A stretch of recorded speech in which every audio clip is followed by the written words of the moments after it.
ықылым заманнан ата-бабамыздың аңсаған осындай болса екен, елдің шаңырағы биік болса екен деген арманнан шыққан сөз болар деп ойлаймын. Құтты болсын халқымызға, елімізге. Ақорданың табылдырығын бисмилла деп аттап, таңғажайып оқиғаның куәсі болып отырмыз. Тәубә деп бәрімізде толқып тұрмыз. Кеше ғана өңіміз түгілі түсімізге кірмеген Астананың төрінде тұрмыз, бауырлар. Ғажайып ертегілерде қиялдардың өз жете алмай қалған шындықты басымыздан кешіріп отырмыз. Астана бүгінде құлашын көкке сермеп, қанатын кең жайып, кешегі ғұндар мен сақтардың, байырғы түріктердің қара шаңырағы дешті қыпшақты, байтақ қазақ жерін бүгін күн өткен сайын, ай өткен сайын, жыл өткен сайын нұрландырып, туған еліміздің асқақ келбетін айқындап, айбарына айналып келеді. Мемлекеттігімізді қалыптастырудағы, экономиканы дамытудағы, Қазақстанды әлемге танытып мойындатудағы, ел бірлігі тұтастықты орнатып сақтаудағы, Астананы көшіріп қала салудағы, өркениетті орнатудағы президент Назарбаевтың тарихи рөлін бүгін ешкім терістей алмайды. Егемендіктің қалыптасуы, мемлекеттіктің қалыптасып дамуын, Астананың орнап көркеюін тұңғыш президенттен Нұрсұлтан Назарбаевтың есімінен бүгін ешкім бөліп ала алмайды. Өйткені бұл ендігі жерде тарихтың еншісіне тиген ақиқат. Еліміз тура жолға түскен осы бір кезеңде бізге енді бауырларым ынтымақ керек, бірлік керек, елдің тыныштығы керек, ырың-жырыңға біз жол бермеуіміз керек. Біздің бабаларымыз басқа емес, осыны бізге мирас етіп қалдырған. Жиын біткеннен кейін, салтанат біткеннен кейін сөйірді Ақордада дастархан жайылды. Ақорданың тұңғыш дастарханын біз тамтаттық. Сөйтіп президент ол кезде Әбдікәрім Боралбай мемлекеттік хатшы соған тапсырма беріп атты. Әнеуін келістік қой. Біз билер кеңесін құрамыз. Мынау осы 3 күзден құралады. Сосын бұларға жұмыс істейтін бөлім құру керек. Ол бөлімнің қызметкерлерінің жалақысын президенттің қорынан аласың, а мына үшеуінің жалақысын мен өзім шешем деп бізді көрсетті. Сонда қайран қалдым мен, бұл кісі айтып қалды, жалпы енді жұмыс аз емес қой, бірақ халықпен жұмыс істеу керек. Мен осы кеңесті, билер кеңесін халықпен халық ішінде жұмыс істесін деп құрайын деп отырмын деді. Енді оғысының ата жолын жалғастыру, ата дәстүрін жалғастыру ғой мақсаты. Соның кейін жалпы енді халықпен де жұмыс істейтін уақыт келді ғой қазақпенен. Соның бәрін терең ойлайды ғой. Ерде тарды патшалын, елде бөстім ай, елім барда бақыттан кендемеспін, елім барда бақыттан кендемеспін. Керегесін кең жайып, көңілімнің ай, кешкен... Олай ешкім көрмеген, білмеген жап-жас таланттарды алып келіп, соларды халыққа шығарып, қалыптастырып, соларға жағдай жасап, соның талантының өсуіне жағдай жасап, қамқорлық жасап жүрумен келеді. Осы уақытқа дейін қамқорлық жасаумен келе жатқан адам. Аулақ ұстап бойымды жамандардан ай, жақсыларды мінгіздім қанатыма, жақсыларды мінгіздім қанатыма.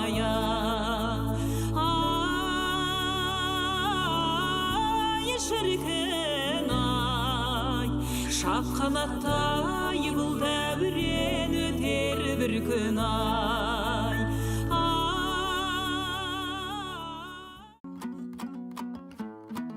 әркімнің өзінің шығармашылық процесі болады ғой, сондай ерекшелігі бар. Ал жаңағы сол домбыра тартып отырған кезде мына мәселенің төңірегінде ме екен білмеймін. Мен көбіне мына халықтық, елдік мәселелерді көп жазған адаммын ғой. Сонда халқың, елің, оның тарихы есіңе түседі, сол кезде тебіренесің. Сонда әртүрлі әуендер келеді. Олар піседі. Өмір бойы тартып жүрген екі түрлі әуенімнен кейін күй шықты. Бұл өте ұзақ жылдарға созылды. Қазір мен Толғау дейтін күйім бар, сосын Оспасар дейтін күйім бар. Оспасардың екі нұсқасы бар. Енді білмеймін, мен ноты білмеймін. Оны мен білгімде келген жоқ. Мен нотаға мұқтаж болғаным жоқ. Маған әуен таңға жақын келеді. Шындайды. Таңға жақын келеді. Мен соны айтып, не домбыраға тартып, не гармонға тартып жатам. Сөйтіп, ұйқы менен ояудың арасында болам. Бір кезде соғысын бәрін сезіп жатам. Мен тұруым керек те мұнан тартуым керек деймін. Ал кейде мен соны ерінем қоянды. Бәрі есімде қоян, мына қоянды, мұны айтып жатырым, мұны тұрсам бұлай тартам деймін да, жалқаулыққа салынсам, қайтадан ұйықтап кетсем айырылып қалам. Ал ерінбей, орнынан түрегеліп, не соны өз әуен белгілі болады, не гармонға, не домбыраға ыңғайланып жатқан. Сол екеуін біреуін қолым алсам, сақталып қалады. Сол мектеп қабырғасындағы музыканттық қабілетінің ерекше көрінгіс сәттерін ұмытқам жоқпын мен. Соның бәрін білем. Сонда қазір осы мына кітаптар жинаққа үңіліп отыр ойлаймын. Мырзатай ғылымға кетті. Қазақтың ежелгі әдебиетін университетте бірінші дәріс беріп қалыптастырған адам. Біздің өмірімізде тұңғыш рет президент болып осы тәуелсіздікті қалыптастыруға кіріскенде төңірегінде кімдер болды десек, сол бір қайратты, ақылды, кемеңгер адамдардың, білімді адамдардың, білікті адамдардың ішінде маңдайы жарқырап Мырзатай жүрді, Жолдасбеков. Мені қазір ойлайсыз қазір. Баяғыда егер осыған о бастан беріліп кетсе де мен құсап мысал. Қазаққа белгілі кәдімгі. Дәулескер күйші дейсің бе? Әйтпесе әндері ел жүрегін билеген тамаша композитор дейсің бе? Міне сондай дәрежеге жетермет қайтыр еді.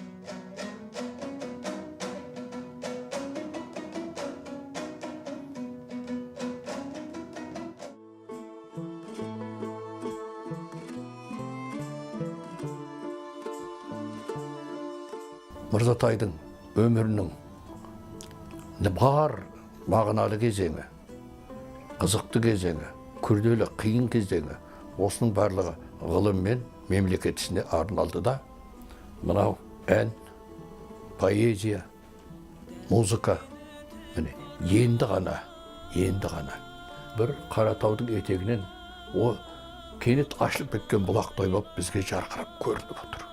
Осы болмыстың әйтеуір бір ашылуға тиіс мүмкіндігі барын ылғи ойлайтынмын мен. Бірақ қай уақытта келеді дейді, қай уақытта ашылады. Сондай ойда жүргенде міне жинағы кеп қолыма тиіп отыр. Осындағы әндер, күйлер бұл бүгінгі рухани ләззат, ертеңгі болашаққа ұрпақтарға кететін рухани қазына. Қазақтың кең байтақ, мұхиттай толқыған музыкасында Мырзатайдың да өзінің жүрек-лүпілі ерекше көрінетін мәнері де, әуезі де бөлекше мына ән күйлері жарқырап жатады деп ойлаймын.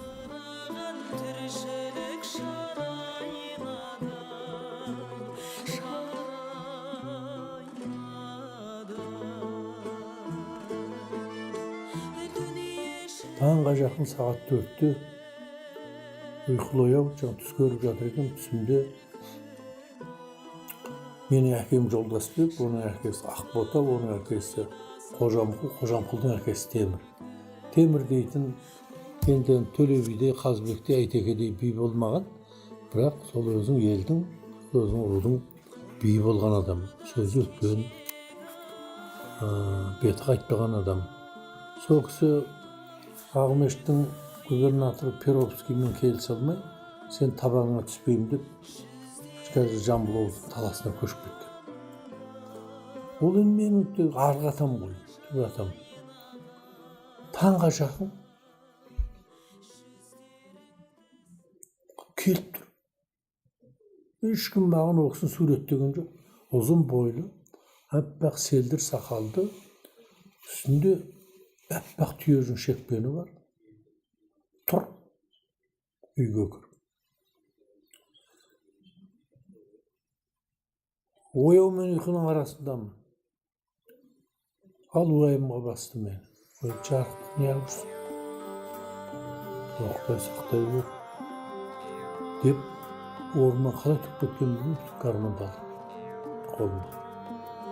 Гармонды алып, жаңағы әуен тарта бердім, ұмытып қалам ғой. Ұйқым ашылғанша. Соны ұйқым ашылсын деп, тарта бердім, сағат 7-те. Мен ол кез директормын Евразия университеті. Хатшы қызыма, қабылдау бөлмесінде қызыма телефон соқты. Перизат, сен тез жұмысқа бар. Клараны тап. Клара Төленбаева деген әнші. Бір гармоным менің үйде, бір гармоным жұмыста тұрады. Тарттым. Оның аты дүние шіркін дедім. Тартып бердім. Тағы тарттым. Ал ұмытпайсың ба дедім. Жоқ, ұмытпаймын дедім. Жарайды бар қалай, мен жұмысымды жалғастырдым. Енді кешке үйге келдім. Үнде жаттық. Ертең таңертең әуен. Бірақ түсімде көргем жоқ атамды. Әуен. Сол әнді айтып атыр екем деп ойлаймын. Жаңағы әнді. Тағы жаңағыдай. Қызға телефон соқтым, Клараны тап дедім.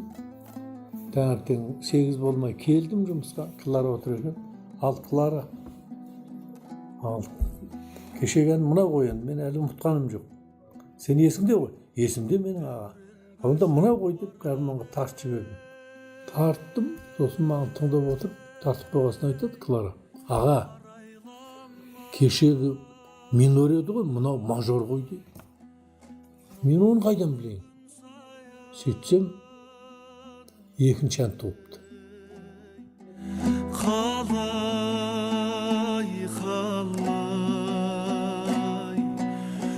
Құбылады күн сайын қалай. Ылғи бізде қыз болды ғой, бастапқылар екеуі де қыз. Сол қыз кеткенде мен, ана үлкен қызы кеткенде 1 ай жыладым дейді. Екінші қызы кеткенде 2 ай жылайды. Үшінші ботасы кетіп бара жатыр, енді не істеу керек? Соған өлең шығады. Не жетеді жарық. Баланың бетінен қақпай шай демей өсірді. Ол бір үлкен қасиет әрине, семьядағы. Баланы жақсы көру. Оның үстіне және қыздар өзі. Жарқыраған дүние жарайнады.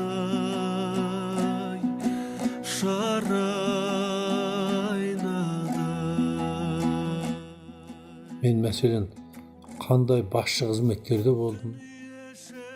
Қазақстан үкіметінің орынбасары болдым, министрде болдым, елшіде болдым. Өз ойымды қағазға өзім түсіретін адаммын. Қазір енді білеміз ғой, біздің тұсымызда да болды. Кейбір басшылар оған сөйлейді, сөзіне дейін аузына салып жазып береді. Ол біреудің сөзі болып шығады. Мәселен, жазатын кезде мен бәрі бұл өзі ұзақ процесс. Ұзақ процесс. Бұл мен кейбір ойыма алған мәселелерді ойланып жүрем. Ол жол сапарда болайын, қонақта болайын, қайда болайын, демалыста болайын бәрі. Мен басымда жүреді, ойланам да жүрем. Бір кезде басымда піседі.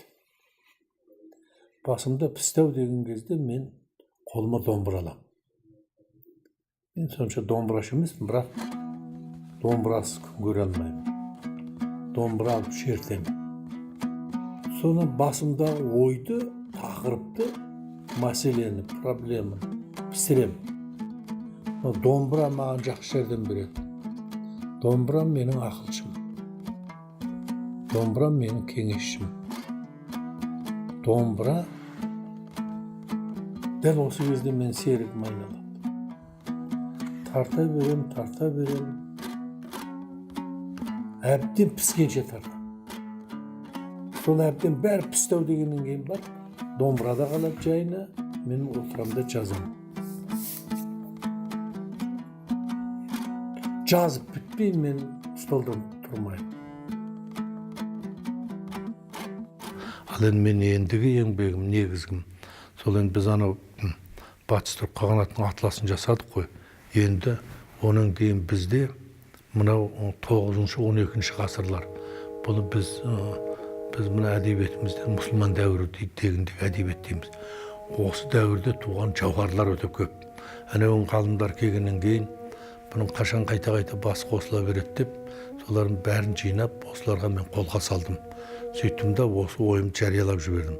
Ендігі арманым, Құда қаласа келесі атлас, осы біздің осы 9-12 ғасырларда қазақ даласында біздің ұлы далада туған асыл мұраларға арналады деп. Оның ішінде біздің Махмұд Қашқари бабамыз бар. Оның ішінде біздің Сүлеймен Бақырғани бар, Қожа Ахмет Яссауи бар, Жүсіп Баласағұн сол сияқты асыл еңбектер бар. Бұл тарих деп осыны айтамын мен. Қазір өсіп келе жатқан жастарымыз жақсы, талантты, дарын жастар. Бірақ осыларды бақыттап, өзінің отанының, ұлтының тарихын солардың бойына сіңіру керек. Егер олар өзінің отанның тарихын білмесе, өзінің бабаларының шежіресін білмесе, онда олардан ой байласаң да, бай байласаң да, олардан патриот шықпайды. Ол үшін қазір тарих толқынында тарихты қайта жазу керек деген мәселе көтеріліп жатыр, өте дұрыс. Енді қазақтың шын тарихын жазу керек. Жалтақтауды қою керек. Көрінгенге мәймөңкелеуді қою керек. Баяғы құлдық психологиядан арылуымыз керек біз. Қазақстан Республикасының мемлекеттік әнұраны.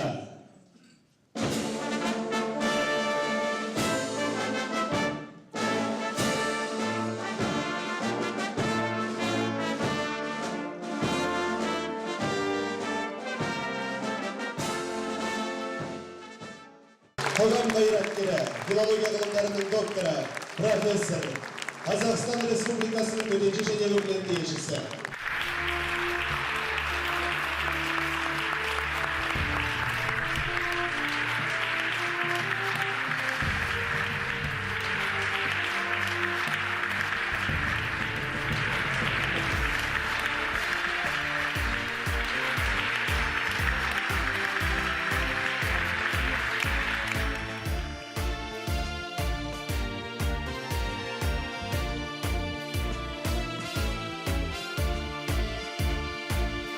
Бабам бақыт іздеп тапқан жер, анам отын алғаш жаққан жер.